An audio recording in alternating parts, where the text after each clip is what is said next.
What is going on, everybody? Welcome to Lineman Life Live. It is Monday. Not only is it Monday, it is the first day of NFL free agency. Things are moving fast. We got some things to talk about here. Hope everyone's doing well. Got my special guest here, UCF Jaguar, joining us to talk about the Jags and the moves they made so far in free agency. But we have seen some a couple of little surprises here and there, but also I think we've mainly seen teams trying to, kind of set a foundation, trying to build around the nucleus of their team to take that next step. Do appreciate everybody being in here. Make sure you hit that like button if you haven't already done so. And I guess we can kind of start off talking about this before we get into the whole free agency wrap real quick. We're going to do a Tiermaker on that, by the way. So we'll look at the teams that have made signings thus far, and then we will rank them. But we'll get to that in a moment. First, got to talk about this guy, Tom Brady, real quick. Tom Brady is back again. I mean, it just seemed like yesterday that Tom went ahead and sent his long 4 or 5 Instagram page retirement notice that Adam Schefter fucked around and leaked before he was able to actually post about. And something tells me that stuck in Tom's craw a little bit. And he said, you know what? Fuck it. I'm not leaving. I'm not leaving. Personal. I took that personally. And I think the worst part about him coming back is the fact that last year nobody knew he was leaving, so we didn't have to go through all the curtain call stuff. Man, if he announces this is going to be his last year, oh my God, these networks going to be relentless with, oh my God, this is the 100th time he did this, and it's like, oh my God, I can't handle whatever's to come when it comes to, because I remember the pregame for the Super Bowl he was in when the Bucks. That's going to be a weekly thing coming up. It feels 4.5 hour broadcasts every game. Every game. They're going to dedicate a 20-minute interview to Tom Brady before every game. They're going to have a moment for like a standing ovation at every stadium.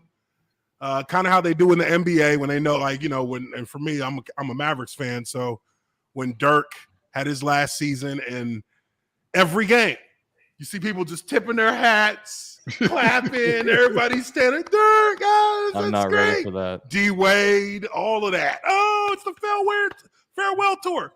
Like, shit, fuck all that. Spot me 7 points. You know what I mean? And some people, I've heard people say that, oh, he's coming back because of Aaron Rodgers. Aaron Rodgers decided to go back to Green Bay, and he has to stop Aaron Rodgers from ever getting to the Super Bowl. I think. Who needs to stop Aaron Rodgers? He's perfectly capable of stopping himself. Yeah, Aaron Rodgers don't need anybody help to stop himself. He just needs a 49ers matchup. It doesn't matter who's going to play 49ers. Just that matchup will stop him. Yeah. So, I got a theory. He probably was sitting at home feeling like, yes, great career, 7 Super Bowl championships, countless, Pro Bowls, MVPs, blah, blah, blah, blah, blah, blah. And boom, honey, I need you to go take out this trash. Honey, I need you to take the kids to the grocery store. Honey, I need you to go to the park. Honey, I need you to do this. Honey, we're gonna go on a vacation here, right? He was probably sitting at home and said, you know what? I'm going back. I can't do it.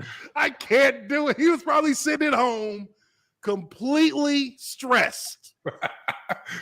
More stressed because he ain't never had to be at home for a whole day every day before.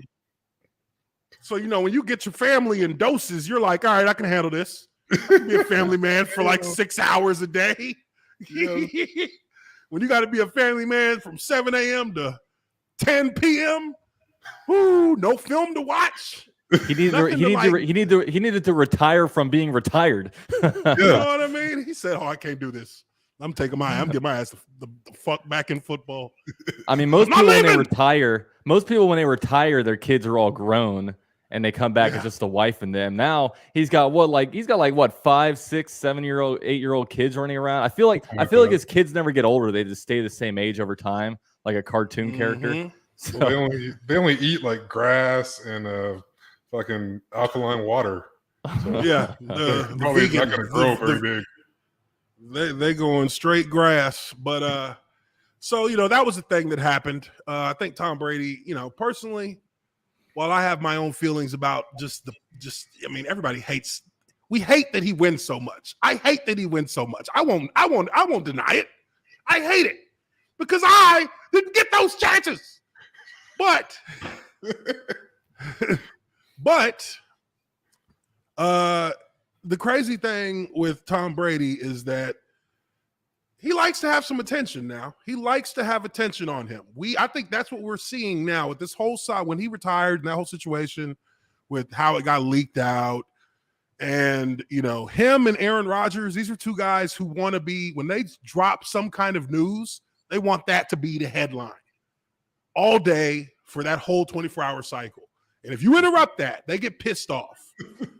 Aaron Rodgers got pissed off when he said he was going back to Green Bay, and then somebody said something. I guess they leaked the contract, like 4 years, $200 million or something. Those and he got mad about that. And somebody else, huh? He's like, those aren't the numbers.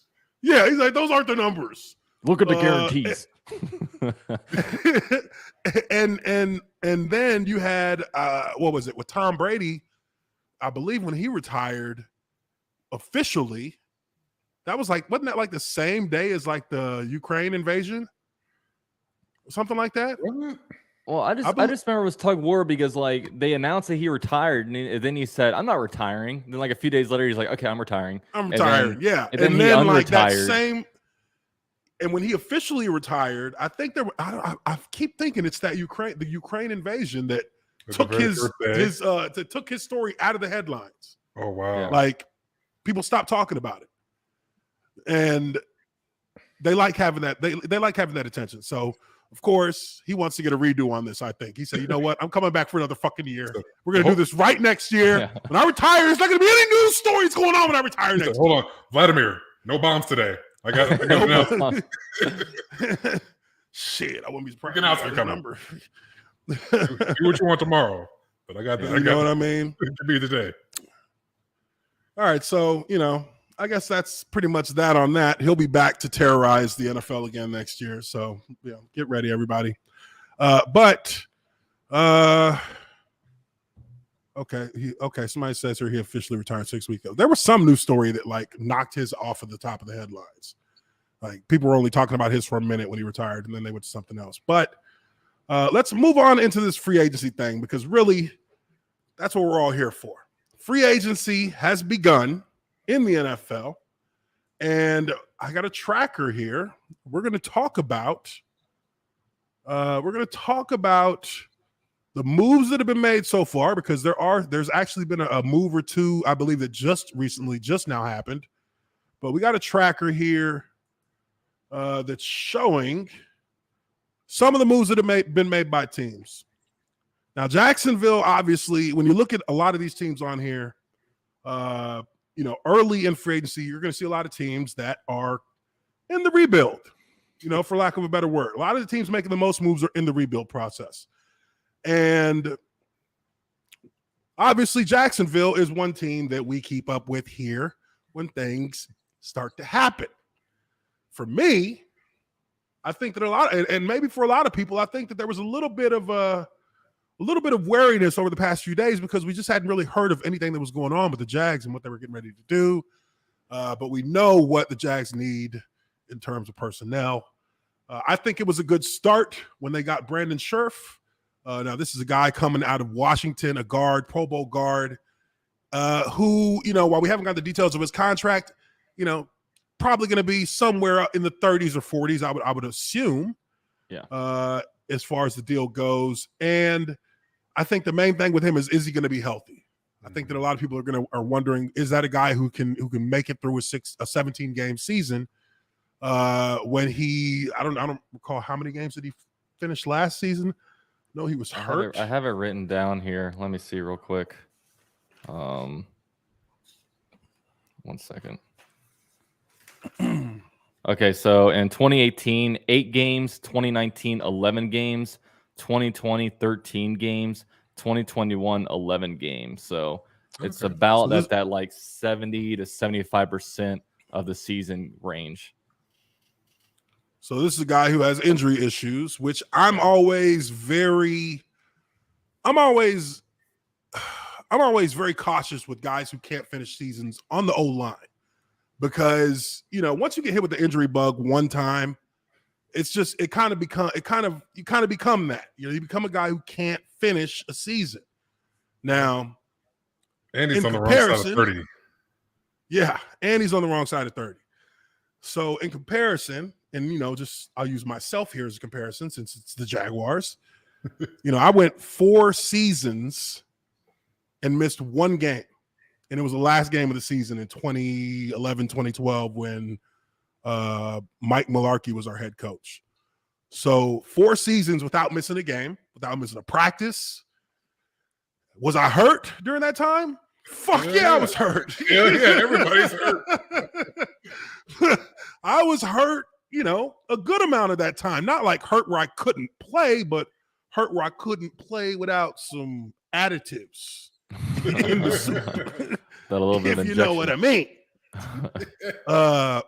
But I still think it's a good signing. I think that's first and foremost, the O-line's got to be shored up. It's got to be shored up. Now, I had my issue with the franchise tag on Cam Robinson. I think I thought that was a waste of money by the Jaguars. I think you can hold on to that money to try and seduce some skill players to come into Jacksonville, because again, while Christian Kirk is a good player, he's a slot guy. He is going to need a number 1 to be out there attracting attention so that he can make his plays and get his yards in the slot as that second or third option. Cam Robinson he's just average. Mm-hmm. He's just average. You're talking about $16 million guaranteed right off the cap to start the whole thing. But are you still going to draft a left tackle? Are you still going to look for linemen in the draft? Or it's really, it comes down to what is the priority, because that left tackle position has to be solidified with somebody who's going to be a long-term solution. And I would think you're going to look for that in the draft. You're going to look for a guy who you can put out there, who is going to, maybe a first-round pick is going to take some lumps in his first few weeks. But, I mean, I played with guys who were picked early at left tackle. Eugene Monroe was a guy who played very well as he got into his groove at left tackle. Eben Britton played very well at the right tackle spot at the same time. So we had a rookie left and right tackle in the same season who played well.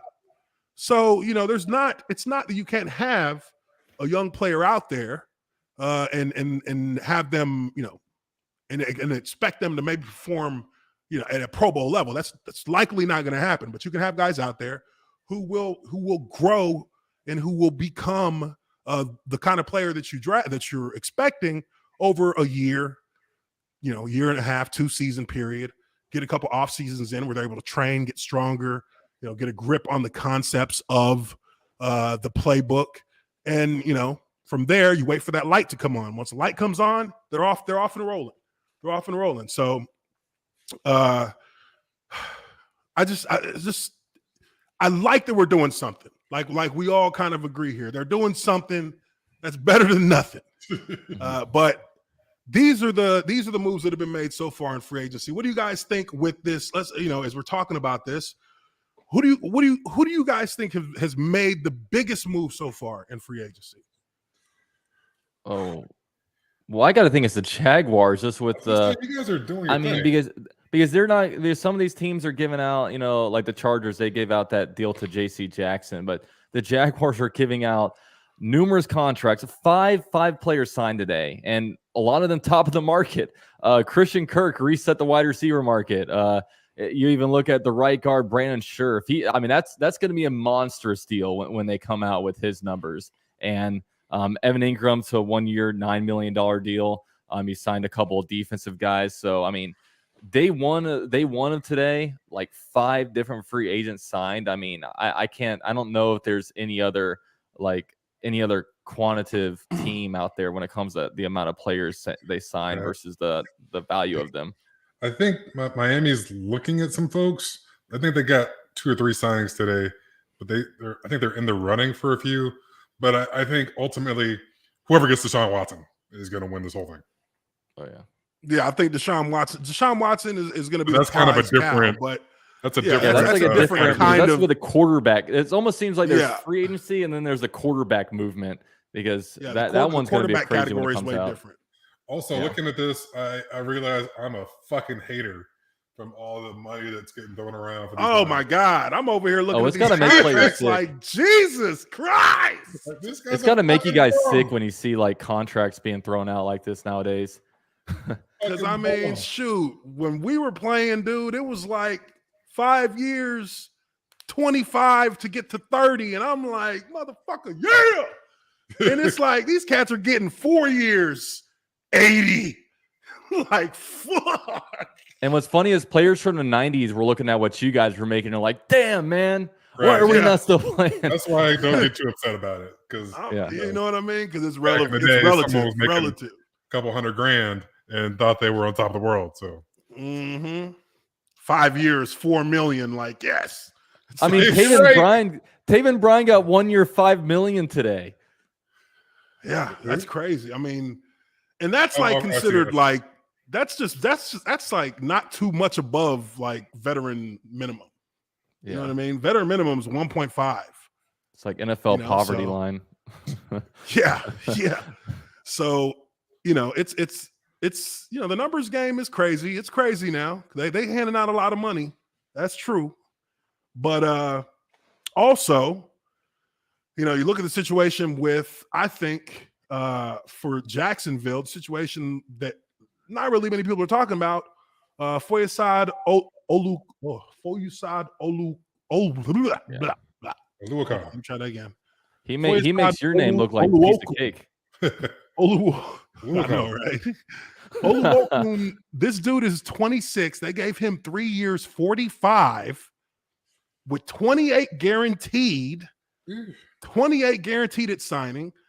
And while he did play for, a subpar Atlanta defense, the dude runs like a 4.4. He's got speed. I think that's something that the Jaguars need in the middle of the field at linebacker is speed. I think he's somebody that definitely is kind of I think that's a steal. Yeah. I think that's a steal. He's a guy who he had 170 tackles, 3 interceptions. He had a good year. Really good year. Yeah, I have that in 2020. Falcons are getting run on a lot too. Yeah, I mean, he can only play one linebacker spot. I mean, can't get mad at that. Yeah, I mean, I have on here last year led the NFL in tackles with 192. He had 5 interceptions in the last 2 seasons. He had 5 interceptions, 5 forced fumbles, 5 sacks. Okay, and he's only 27 years old, so he feels like he has a lot of upside. And he's only missed 1 game in the last 4 years. So there's a lot of there's a lot of good upside there. Okay, Jackson. African durability. I was playing. So this is what we're gonna do. We're gonna do a tier maker here, and we're just gonna kind of rank because I want to go through the teams. Each team that's done, we'll go through each team that's made a move so far. And one move that we haven't even talked about, the Jets actually made a move just a few moments ago in getting Uzoma from Cincinnati. They got him. The tight end. Yeah, the tight end. So that's gonna be a nice addition for them. I mean, that's the kind of move at tight end that I would have liked to have seen the Jaguars make. Maybe not him necessarily, but a move with a tight end who's a receiving tight end you can stretch the field with. Uzoma came in big. He came up big for them in the playoffs for Cincinnati this year. So, and that one's surprising me is that the Bengals have a lot of cap room. I thought for sure because I would have thought they would have re-signed him. when I was thinking about how to upgrade the tight end room, I didn't even look at Uzuma because I was like, oh, he's going to get re-signed by the Bengals. There's no way to let him walk, but they let him walk. I don't know why, but maybe they're trying. Maybe they have some in the works. Yeah. I didn't expect that. I mean, Maybe you would think they let him walk because they're letting him getting ready to sign somebody right behind them. So maybe that's the case. All right, let's pull up this. Let's pull up this Tiermaker, and let's rank these teams. The teams' work that they've done thus far. So, and I'll just start from the top here while I'm looking at this free agency tracker here. The Los Angeles Chargers, and just to explain the Tiermaker, the green is good. So the green, and I kind of, I was feeling a little militant when I did this, right? So I'm like, you know what I mean? I got tactical strike. That's like an on the money, great, precise work done in free agency up to this point. That's as good as it gets for a team based on their situation. Tactical strike is at top. Clear and present danger is a team that's making moves, making a statement, trying to take that next step for the franchise. Reinforcing the foundation is a team that's, a lot of the upper tier teams will probably be in this category by the end of free agency, where they're reinforcing what they've built. They're smoothing off some rough edges and looking to continue with the consistent play that they've had with their franchise thus far. Then from there, you got status quo. Status quo is kind of, doing what you do, not really overachieving, maybe underachieving a little bit. And then you got incompetent leadership. That's where you'll find maybe a team. That's where you'll find Commanders or something like that. Right. And then, are you even trying? And that might be, a team like the Indianapolis Colts. So we'll see how it all plays out. But before we get into that, let's take a look at a couple of super chats here.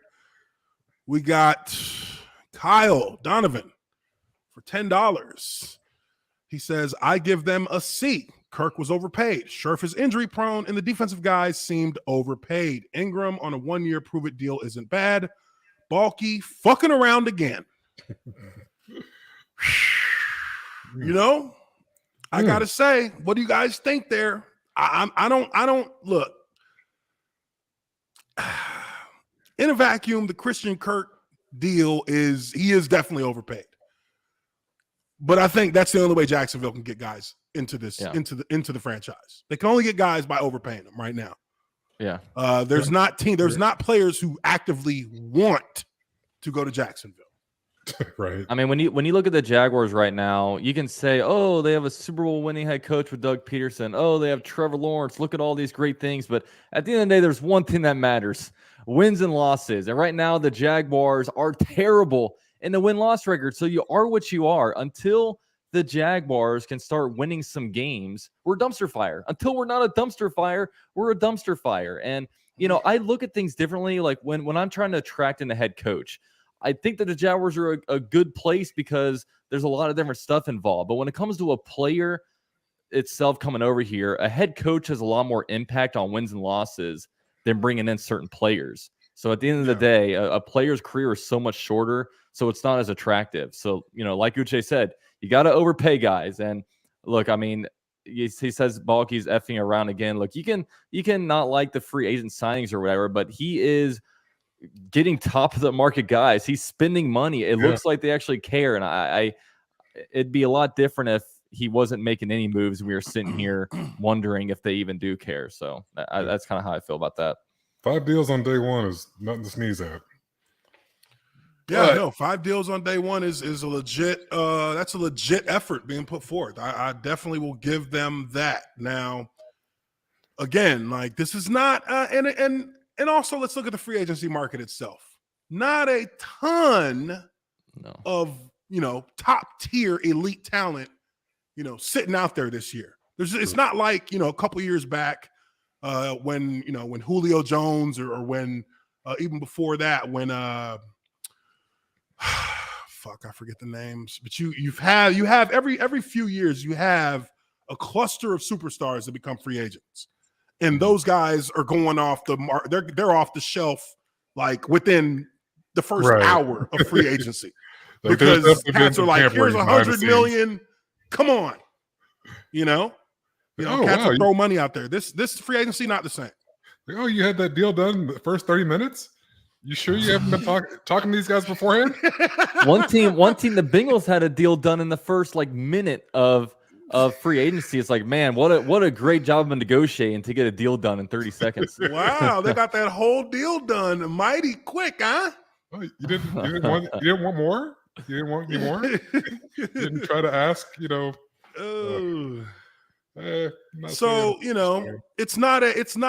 it's much like the draft, much like the NFL draft this year. It's not going to be a great, and I'm not saying you're not going to find great players. I'm just saying it's not going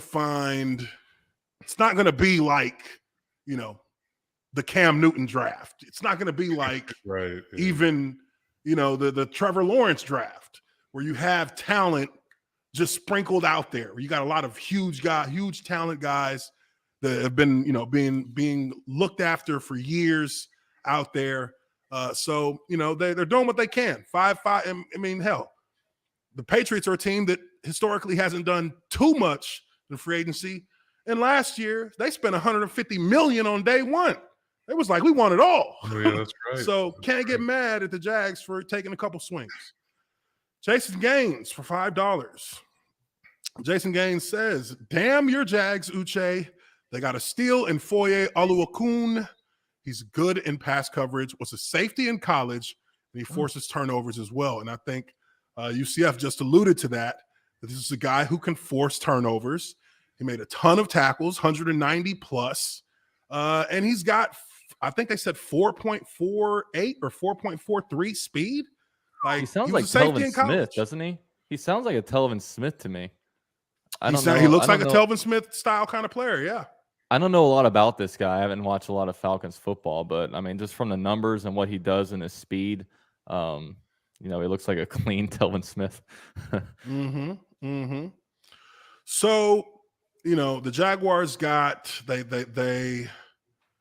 I'm sorry. Let's start over with that. With the Tiermaker, first team up here is the Chargers. Chargers get J.C. Jackson, cornerback, formerly with New England.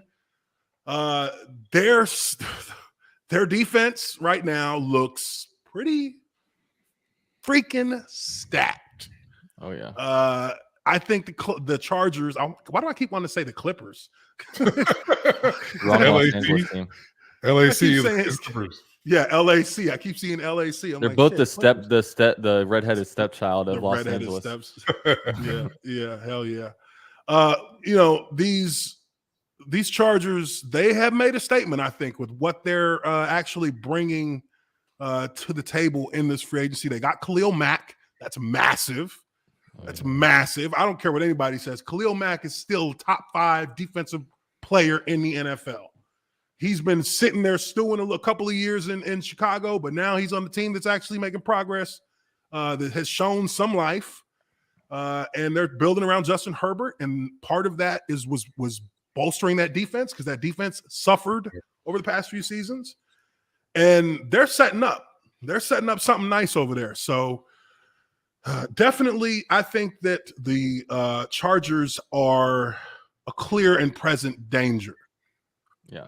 I won't say that that they've had a tactical strike. That you could say that Khalil Mack move. You could say that, but that's a trade. That's not necessarily free agency. So, from a free agency standpoint, they got the cornerback and J.C. Jackson. That's the guy who's an undrafted. I believe he was undrafted free agent. 4 years in, he's getting his $82 million, 40 guaranteed. So I think they're a clear and present danger. I think they're going to compete. Was Mike Williams just an extension? Yeah, he re-signed, so he was expiring. Okay. He was going to be a free agent, but I think they re-upped him on Sunday or something, right? In the last couple of days. Yeah. So that's pretty big too. Yeah, so if you want to count definitely, that, they're doing. yeah, I'll leave the trades off just because the trades, the official first, this is the first day officially. Yeah. So those were actually, those were done prior to the Pre-free They were just part of the new year, the new league year, but not free agency. I'm with you. So I got the Chargers as a clear and present danger because of those moves that they've made. That's the only move that they've made in as far as free agency today. But it's probably, most substantial move for that. I wouldn't say it's most substantial for every team, but they definitely made a huge pick by getting him off the market.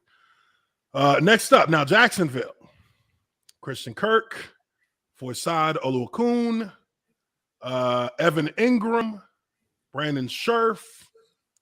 Jags addressed some things that they needed to address. They addressed offensive line. They addressed wide receiver.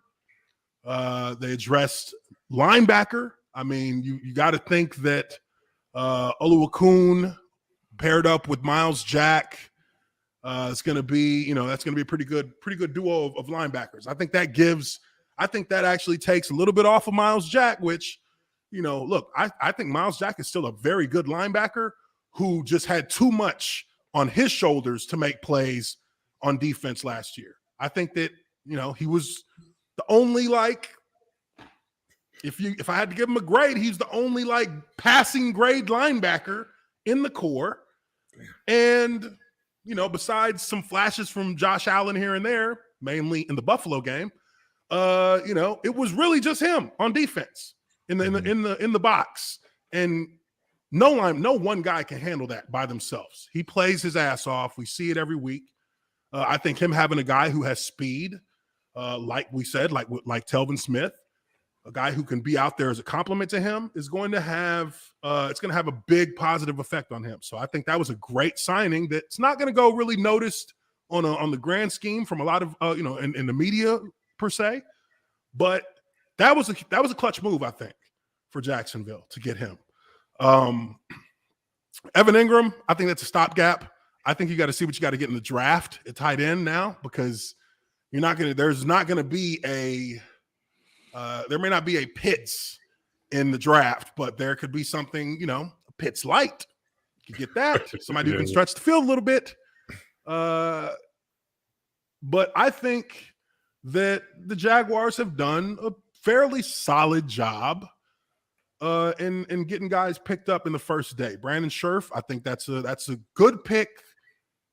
I'd give that pick a B, a solid B, because we don't know what he's going to look like as far as his health is concerned. And it's hot in Jacksonville, cuz. Hot. Yeah. The talent level's there. So I mean, if it's hot now, if he can stay healthy, then he's going to be legit. That's the only thing.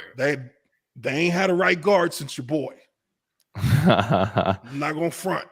I've been watching, but I think he could be that. I think overall, I would say for what they've done on the first day, and maybe you guys can tell me how y'all feel, I would say that the Jaguars are clear and present danger as well. Just we're speaking on a one-day perception. No, I'm with you there. Yeah, and you can 100%. You can argue about whether or not these were good signings or not. One thing we know is that the Jaguars are a lot better at this moment than they were 24 hours ago. Yep. A lot better. Yeah, much better roster right now over 24 hours ago. I agree with that fully. So I will say that the Jags are clear and present with their first day performance. They would be in the clear and present danger position. Yeah, it actually makes the franchise a lot better, and all you did was add 5 guys. Right? Are they all going to be home runs? Probably not, but at least they're swinging. They're swinging more than anyone else. That's all else I wanted. Right Swing that motherfucker, and if you break a window, hey, so be it. So be it. Scare money don't make money. Yeah, So next up, we got Philadelphia. Philadelphia made one move today, and that was getting Hassan Reddick, outside linebacker from Carolina. I don't know much about the guy. They gave him a 3-year, $45 million contract, $30 million guaranteed. Whew, damn. He's going home. He's from Temple. Okay. What do you know anything about this cat, UCF? I don't really know anything about him. I don't really see him. Hassan Reddick, he played with the Cardinals. I mean, he was able to get a bunch of sacks, and I mean, I know he was a guy that I was kind of looking at if we were.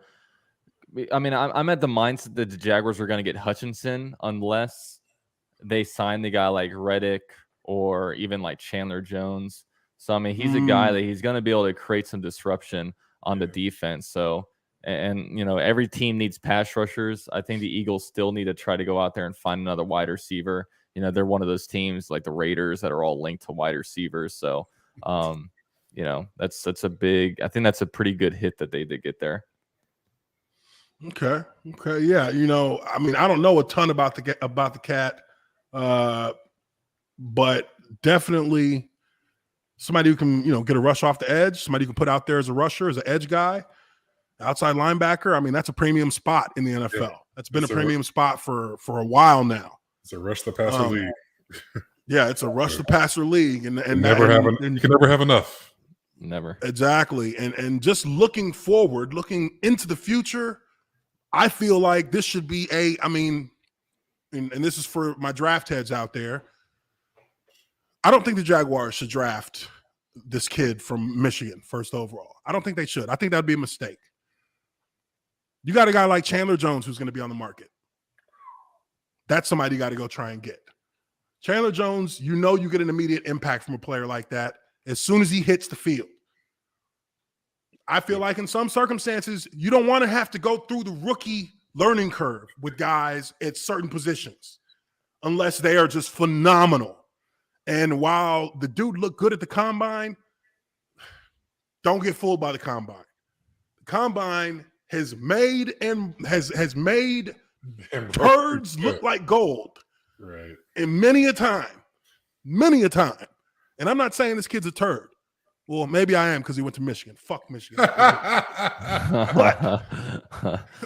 but I know that Chandler Jones is proven to be a gold tier pass rusher. Yeah, he is proven. A dog. A dog. So if you got money to spend and you spending it like we doing, spend it on a cat like that and I will be happy. You get Chandler Jones and I'm going to say, okay, now the Jags got a chance to win the division. Because now you got a rusher, a proven edge rusher. You know, one team who's always going to, maybe not always, because we did sit their ass down this year. But the Colts have always had that. They've always had a proven pass rusher, and that's always given them a chance. So I think that instead of looking at, quote unquote generational talent, which a defensive end, that's a stretch. It's a stretch. That's like saying Julius Peppers level game changer. No. He is not. But, you look at guys who are already in the league who are going to be free agents. I think you go after those. I think those are the ones that I would go after. If I was a GM, I'd say, you know what? Let's call his agent. Let's try and make a deal with him now because they're going to release him. They've already said they're going to release him. So, you're looking for that to come soon. And you got guys out there who you can pick up. I think the Jaguars should still trade that number one. Trade out of number one, go to number 2 or number 3, get you a couple extra picks, picking off, and then start shoring up the offensive line a little more. Maybe try and get a receiver or a tight end, and then work on your secondary because we still need to work on that. God damn, we got every position we need. We need a position everywhere. But anyways. Went off a little bit there. Let's keep going here. I think looking at Philly, I think that's kind of I think they're reinforcing their foundation with that with what they've done today. Yeah, I'd agree. They got a young team, so they're not forced to go out and sign a bunch of guys. So we'll continue to monitor them. Hard to go much higher with just one guy. We'll monitor them. Unless that guy's next up, you got Chicago. Man, Chicago has lost some pieces. Chicago's lost some pieces, but they did pick up Larry Ogunjobi from Cincinnati. He actually had a pretty solid season last year.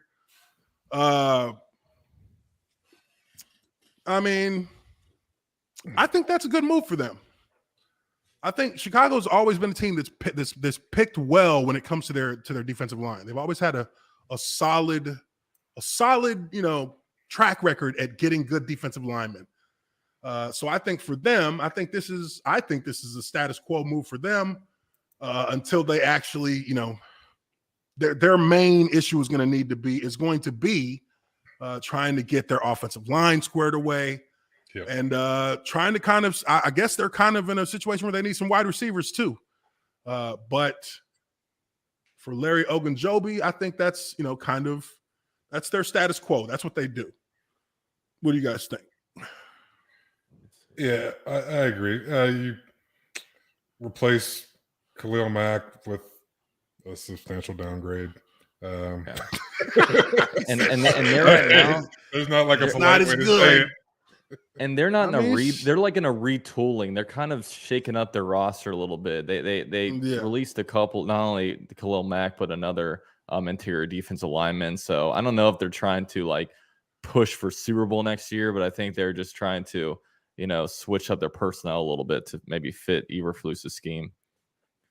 Yeah, I can see that. That's kind of how I see it. Actually, they're especially with their defense. Their defense is never really a rebuilt defense. They always tend to have a good defense that they just kind of, adjust the knobs a little bit on, create a little bit more pressure on different sides. Sure, but offensively, like obviously, the big hole. Bears are in a very difficult situation on the offensive side. They need wideouts and they need an offensive line like tackle to tackle. An entire offensive line. They need an entire offensive line. So that's going to be it's a good start or good start for their defense, but I think that they know that they got a lot of work to do on the offensive side. Yeah. So, Guys, we have more Jaguar news, by the way. what happened? They signed another guy. Looks like Raiders wide receiver Zay Jones is heading to the Jaguars. 3 years, up to $30 million. Oh my! Okay. Who is this? I don't know who this man is, but congratulations. Who is this? Yeah, I don't know. See I don't now, know. now, we pat you motherfuckers on the back. Pat. Good job. Wow. Zay Jones. Who? Zay Jones. Who? I mean, I know the Raiders were looking for wide receivers and A004. Shit. Yeah. All right. Well, hey, you never know, I guess. That's a weapon. But hold on. It's not even like that they picked him. 30-something million. Did this guy how many yards did this guy have last season? Can somebody pull this guy's? I don't know. I need to look him up. Let me do an update on this on this free agency sports tracker, because this is the fuck. Okay, they got Uzoma in here now. Okay, we got whoa. Okay, Yeah, there's been like 10 more signings. Oh, he's in Dallas. Yeah, Zay Jones has some trash stats. 3 years, $24 million. These motherfuckers. All right. He is a professional football player. Yeah. He's in the NFL. He is a person on this planet. All right. Let's keep moving here. He's showing up on the free agency tracker here. So, we'll throw him in there. I'm not gonna downgrade Jacksonville for that. But one more time, one more bad move. I'm not saying it's a bad move, but that's a weird move. Yeah, it's just bizarre. But I don't think that getting one slot is going to be enough either. You have to get somebody outside. Yeah, it probably takes them out of the Allen Robinson sweepstakes. Which is a problem, man. See, and that's the thing. Like, I don't. No, you need a number one. Who's the number one? Are they going to re-sign DJ Chark, or are they going to try and get a number one? You got to have a number one, or the Christian Kirk signing is going to lose some of it. It's going to lose some of the potential that it could have. Was there a number one available though? Was there a true number one? I think you had to go to the draft to get those. Allen Robinson's the only true one, I think, right now. And then you had Amari Cooper, but he got traded. Yeah, he's already spoken for. Yeah. and that's another thing. Like, you're telling me that y'all weren't willing to eat Amari Cooper's contract, but y'all are going to give Christian Kirk this one? I mean, sounds like they're about the same thing because Amari Cooper is only getting 20. This is true. I'd much rather have him than. I'd much rather have Amari Cooper than Christian Kirk. What's he gonna? I don't give a damn what kind of injuries he had last year. What's he gonna ask for now? You know what I mean? I play outside, and I'm better than this cat. Give me 30. Who's saying Allen Robinson's not a one in the chat? You crazy. You gonna get banned. You keep saying shit like that. Allen Robinson is a number one if there's a such thing as a number one. I wonder what it is with the Christian Kirk contract. That had to just because it took a while for the next big wide receiver to go, if there even is one. I wonder if like Christian Kirk totally reset the expectations of what the next guy was going to get. Well, he did set the market. He set the market because he was the first one. I mean, that's the problem. Has a slot ever got paid like this? No, we don't give slots 20 fucking million a year. Like even like 18 million a year. Like all those guys that were killing for the Patriots were probably making like 5 to 7 million. Like 5 a year. You know what I mean? Like, this is just not something you do for that position. We'll see how that plays out. Let's keep going through this. Try and get this knocked out here in the next 10. So we got Chicago. Now we got Laken Tomlinson from the Jets. The Jets got Laken Tomlinson, and they got CJ Uzoma. That's a Nigerian brother. I think that Laken Tomlinson, I watched this film when he was with San Francisco. You know, average guard, a little bit of no, he's average. He's average. He was the weakest link, I would have said, on the San Fran O-line, and that was the O-line they had the year they went against Joe Staley's last year when they went against Kansas City in the Super Bowl. So I would say that's just maybe that's an upgrade for them. I don't know. But, you know, in the grand scheme of things, that's not a guy I think who really does shift the needle when you're talking about bolstering your offensive line. So he might just, you know. He probably won't perform as well going from being next to Trent Williams to what's the big fellow's name in New York? Don't know. Beckman. Beckman. Big ass kid out of fucking Louisville. Yeah, like, Mecca. 400-pounder dude. But he's no Trent Williams. So yeah, he's no Trent Williams. You know, your play. I mean, as good as a player is, if you're surrounded by average or marginal guys or even slightly above, which I don't know. The kid might be great. I don't know, but I know he's not Trent Williams, who is might be one of the top 3 to 5 players in football. Yeah, Trent Williams definitely. Like, look, bro, when I seen that cat pulling in that Dallas game on a power and the way he went up in that line. That shit brought a tear to my eye. I said, "Shit." No, I said, "That's how you pull into the line. That's how you pull.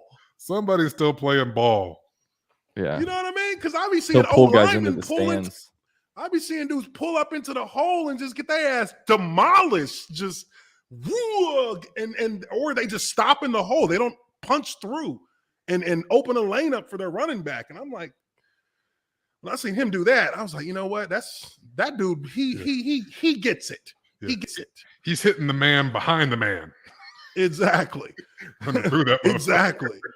So for the Jets, I'm going to say for right now that the Jets, that's a status quo move for them. Even with Uzoma, I'm surprised the Bengals didn't fight to keep him, but like we all kind of think maybe they're about to sign somebody right behind him. I think, It's an upgrade for what they have, but it kind of negates it when you bring in Tomlinson, who may honestly, that may be looking at his contract here, what they give him. Oh my God, are you fucking kidding me? Like all the guards. They gave this dude 3 years, $40 million.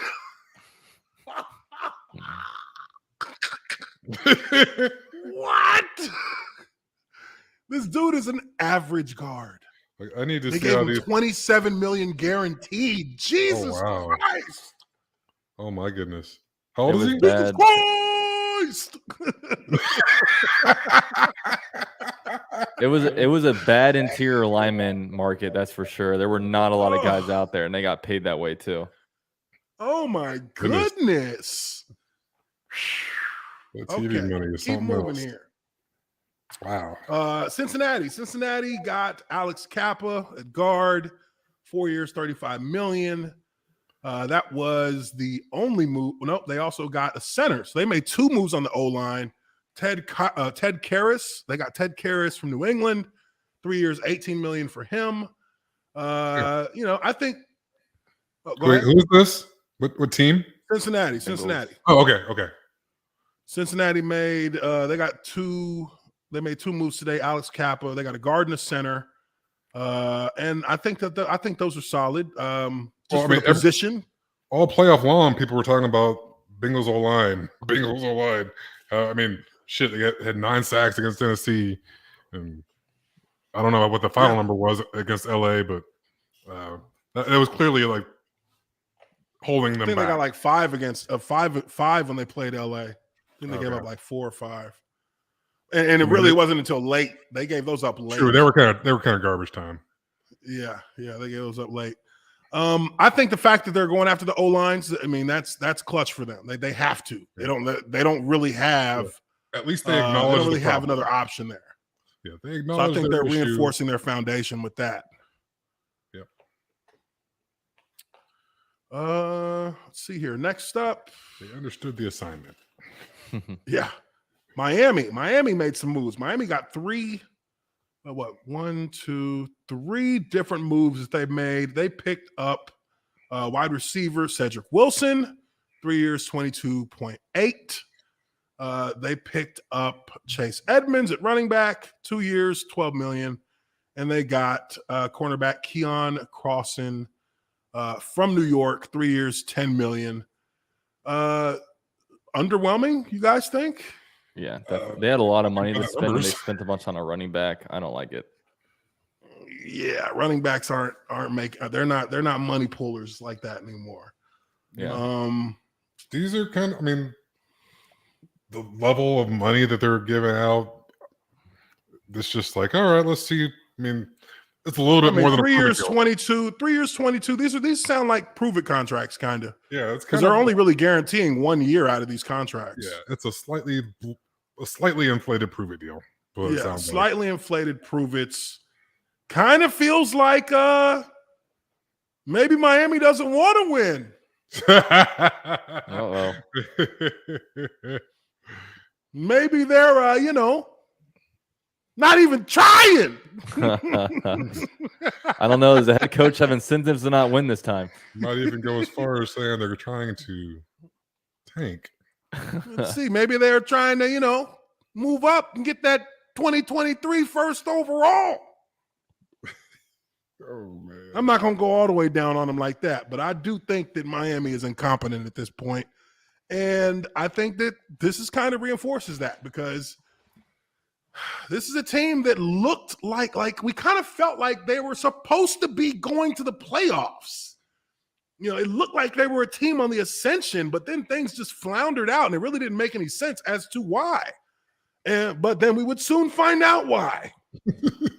Because the owner didn't want to fucking win to begin with. As far as, allegedly. Right.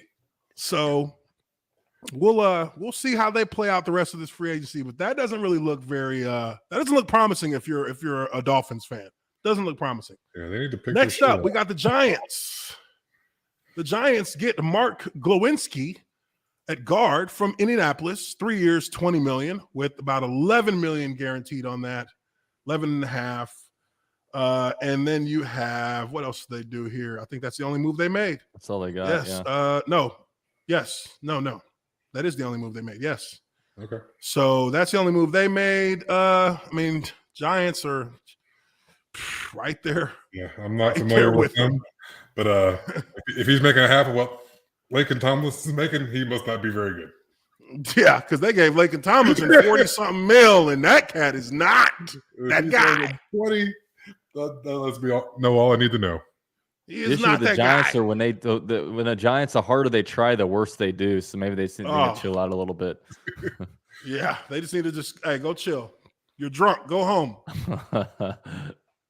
All right, next up we got, let's see, Carolina here. Carolina got Xavier Woods from Minnesota. I think that's, it's just that's just a ho-hum deal there. 3 for 15.7.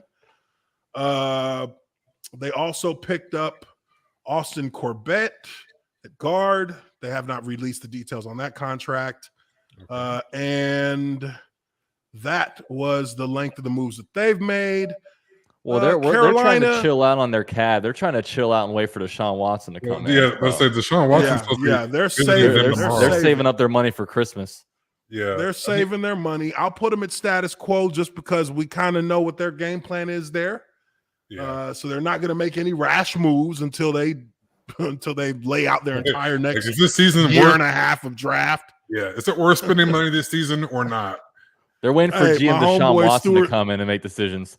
My homeboy Stuart Schweigert, he played for the Raiders for 4 years. We went to Purdue together. He just texted me, Zay Jones. Wow.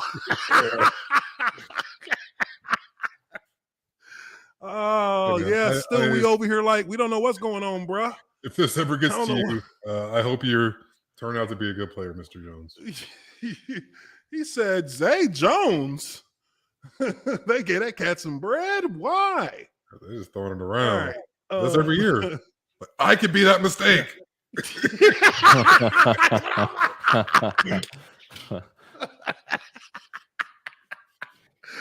I could be that mistake. Come on, baby. You're gonna fuck up. You might as well do it right. Hell yeah. Oh God. All right. Next up. Tennessee gets a tackle, Jamarco Jones, 2 years, 5.7. He's going to be a swing guy. That's not a guy you expect to be a starter. Got him from Seattle. Tennessee, who else did they make? That's the only move they made today. So I say Tennessee. I say we put them at status quo just because, until they get rid of Taylor Lewan, they're not really going to they're not making no moves.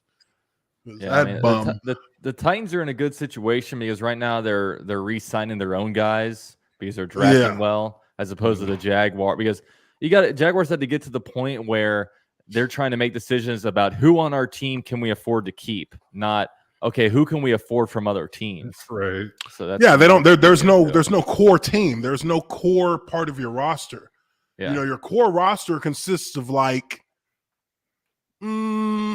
16 guys, I would say. Yeah. Your core roster is usually consisting of your starting quarterback, your starting running back, your starting tackle, either your starting tackle and a starting guard, and on offense, a receiver and a tight end. That's usually the core of the offense, is like half of the starters. Yeah. The other half of the starters on defense are the other side of the core. Because in between that, you got the other interchangeable pieces. Even if they're starters, they're slightly interchangeable. Yep. And you can find replacements around the league to fill in certain spots immediately. Mm-hmm. But then you have those core 8 to 16, 10 to 16 guys who you cannot, you have to keep them in place. And and that even includes a couple of special teams guys. Kickers, a couple of gunners. You got a great kicker. Couple of guys who might be a third running back, but he's your first gunner on every special teams. Mm-hmm. Those are guys like Montel Owens in Jacksonville.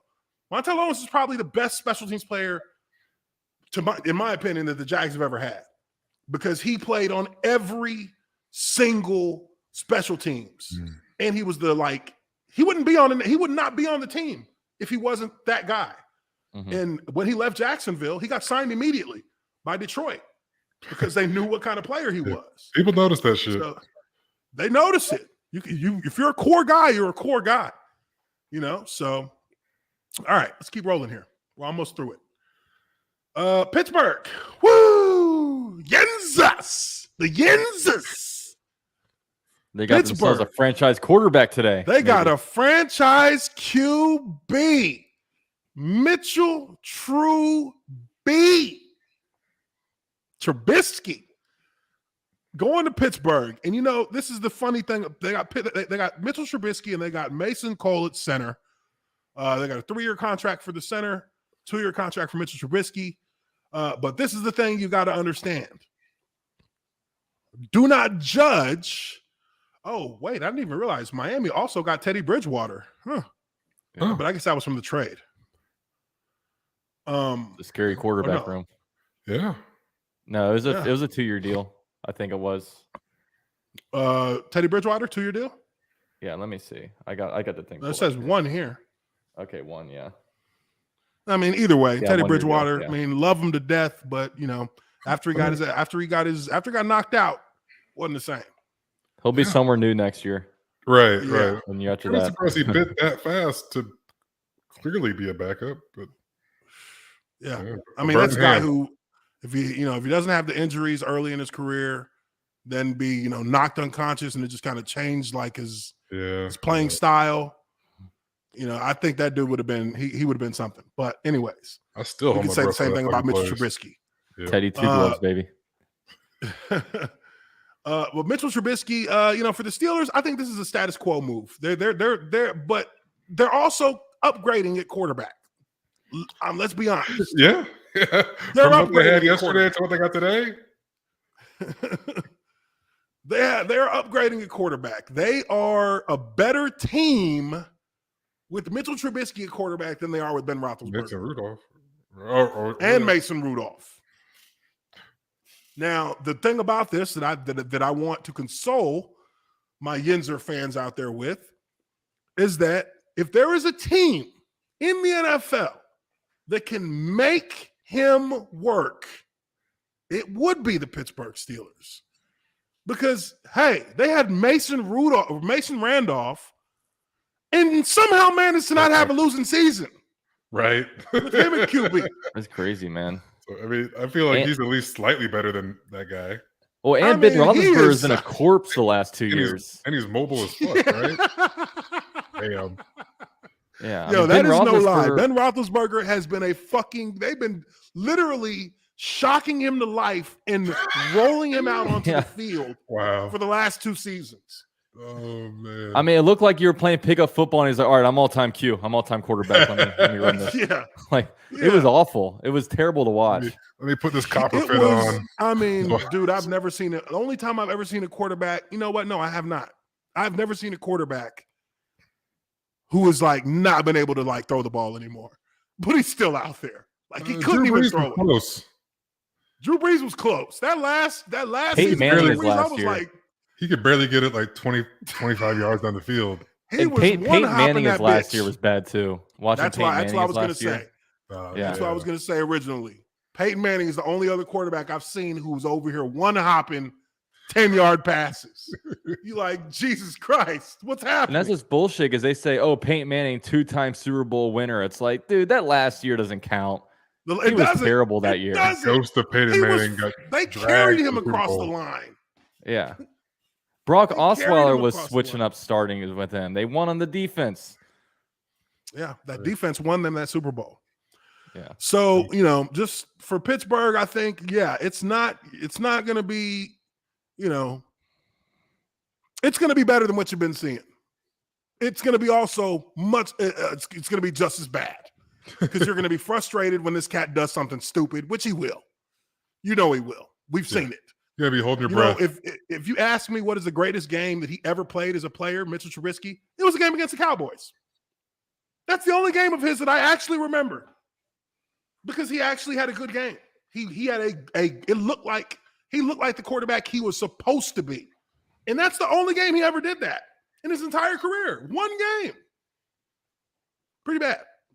But Pittsburgh, if there's a team that can make it work, Pittsburgh can make it work. Somebody can reach down there and get that out of him. Okay. Pittsburgh going to find a way to win 9 games with him. Yeah. All right. So a couple of we got the last two teams here. We got our Cleveland and Buffalo. Cleveland picks up a defensive tackle in Taven Bryan. It's 1-year deal, probably a prove-it deal. Nothing there for him. And Buffalo, they gave a 2-year deal to Tim Settle, a defensive tackle, probably something along the same lines. And that rounds up the first day of free agency. I would say for both of those teams, obviously, they are building. They're just reinforcing their foundations. Yeah. Well, Cleveland, well, yeah. Disappointments. They're fucking disappointments. Just because they're Cleveland, Yeah. we're going to knock They them get the down. Cleveland demotion. They're disappointments. At least they went out and got Amari, even though it was a trade. Yeah, that was a trying to do trade. something. If that's trade, I mean, I would give them credit for that if it wasn't a trade. I would actually boost them up for that. But then they lost. They did let go of Jarvis Landry as well. So it's like, which that's another guy who I think Jacksonville should take a look at. That's a guy who there's a question. I mean, maybe give him a 2-year deal. I mean, because we got he's Zay not Jones. a guy. We don't need Landry. I mean, there's not many guys Jacksonville shouldn't be looking at, basically. Hey, so how'd you like to make $35 million? Yeah, they've got 2 seasons.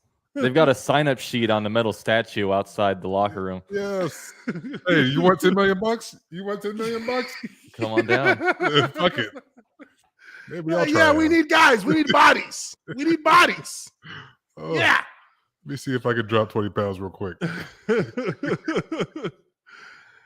Oh, Lordy. All right, guys. Well, that is going to be it for us here on Lineman Life Live. I appreciate UCF Jag for being on here with me, man. Once again, tried to get E. Dilla to come on, but I mean, he said, shit, I'm too big time for this shit, bro. I got shit I got to do. It's all right, bro. You do what you got. Do what you got to do. Justin, my own boy, my co-host here, we're all appreciate you guys for being in here with us. Make sure you hit that like button and subscribe to the channel if you haven't already done so. We'll be back again on Wednesday. Wednesday, we'll do some more film on the O-line, but we'll also give a quick update on the free agency tracker. Should there be some big things that happen, we'll let you know. Well, before we go, we got one super chat here from King Luca B, $9.99. Says, we pay Zay Jones $10 million a year for 3 years, but no input for Robinson or Chark. This was the most questionable call by Balky. Fair. That is a very fair point. Because, well, you got to understand this, King Luca. The Jaguars are not going to commit to James Robinson. There's going to be no committal to him until he returns from that Achilles tear, and he has a good season from that. Now, I think if he doesn't get injured, last season is a wash, and maybe they would have offered him an extension this year, because they realize what happened to him last year was kind of fucked up. That wasn't like, it should have been a breakout year for him, like unbelievable breakout year. Wasn't because, we all know Urban Meyer, whatever the fuck he was doing, changed the whole, it just ruined a lot of things that guys had planned in their minds about their football careers. He ruined that. So James Robinson is not going to get that same. And honestly, if I'm being 100 from what I know, from what I've seen, and Justin, you probably can vouch for this as well. That injury happened at the worst possible time. Yeah. He's probably done in Jacksonville after next season. They're going to let him come back, see what he looks like. He's going to be done. That's why, when running backs get injuries in their lower extremities, end their seasons, it ends their opportunity to get a contract, because it doesn't even matter if you return at full strength. It's the business side that can take advantage of that injury. The fact that you had it means we're cutting your value in half. We're never going to pay you what you're worth. So now your next deal is probably prove it. That wastes another year. You're going to be on prove it deals for the rest of the way through. And he was an undrafted. He was an undrafted rookie too. Yeah. Yeah, so he's only on a 3-year deal. So next year he's on a contract year. Yeah, that's it, and that's how the setup happens. Now he's in his last year. He's coming off of an Achilles, which means he's not gonna be the same James Robinson. And if he gets hurt at any point during that season when he comes back, now you're just labeled. He's done. Now you're super done. They're not even gonna. You won't even hear about when they release you. You won't even hear about it, which is fucked up because your car just starts working. Like, damn. What's wrong with my code? But this is the thing, though, and this is what's the fucked up part about it is that he was a diamond in the rough in a way that you literally make a superstar player who was never expected, like a Priest Holmes. Like, hell, you can even look at Tom and say, you can even, just for the sake of the situation, you can be like a Tom Brady. Tom Brady was a diamond in the rough. Yeah. He was not somebody they expected to be shit. The ultimate diamond in the rough. God damn. You know what I mean? But they drafted him in the 6th, and boom, he got one opportunity and he was gold. James Robinson got one opportunity and he was gold. And every time you gave him the ball in 2021, he was gold. And they cheated him out of that. That's where, as a player, I feel bad for guys who get cheated out of the opportunity when you have somebody, sitting you off of just some weird like power trip. And then Travis Etienne, that's another guy. That's the Jaguars don't even realize how big of a fucking miss Travis Etienne is for them right now. A first-round pick who has provided no value to the team.